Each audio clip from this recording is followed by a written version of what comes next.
কত কষ্ট করে গ্রামের কৃষকেরা। খাবার যে আমরা খাই সেটা কি একটুকু বুঝি যে কত কষ্ট করে সেই খাবারটা আসে। এতগুলো করে নিছেন কেন? অল্প করে নিবেন, হবে তো এত বেশি। আর একজন বাবার সাথে কাজ করছে ছেলেও।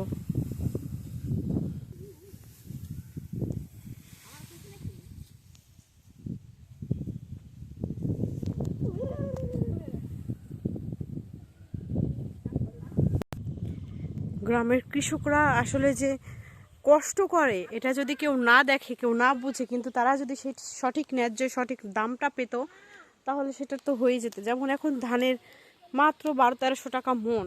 এরা যে কষ্ট করে ধানগুলো লাগাচ্ছে হচ্ছে সেটার কোনো মূল্যই পাচ্ছে না তারা।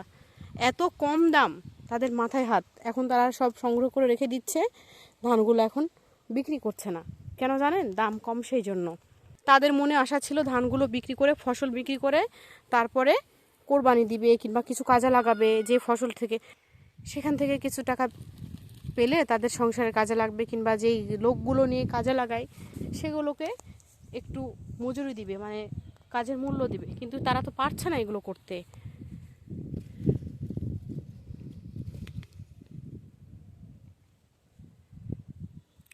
যখন যেই ফসল হয়, যখন ওঠে, সেটার দাম এত কম হয়, এত কম, যে সত্যি কৃষকরা অনেক কষ্ট করার পরে যদি এই ফসলের ন্যায্য মূল্য না পায় তখন তাদের অনেক খারাপ লাগে, তারা অনেক দুঃখ প্রকাশ করে।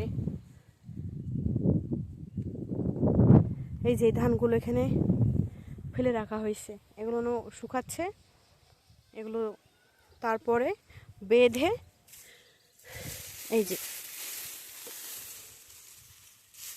আমাদেরও ধান কাটছে, আমার ভাইদের, আমার বাবার জমিতেও তো তাদেরও ধান কাটছে, সেই একই, কোনো দাম নাই, কোনো দাম নাই। এগুলো সবজির বাগান, এটা কাঁকরোল, আর ওইটা ছিল বরবটি, পেঁপে। এই যে কাঁকরোল।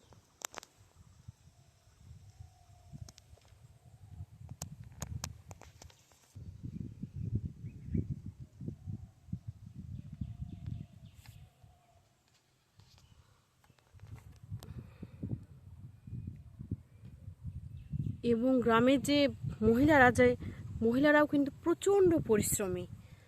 ছেলেরা ফসলগুলো সব নিয়ে এসে বাসায় দিচ্ছে, মহিলারা সেখানে প্রচুর পরিমাণ পরিশ্রম করছে, রোদে ঘেমে ধুয়ে ধান ওঠানো, শুকানো, চাল করা, এগুলো সব মহিলাদের। এবং ছেলেরা বাসাতে বাহির থেকে যে ফসলগুলো এনে দিচ্ছে সেখান থেকে ছেলেরা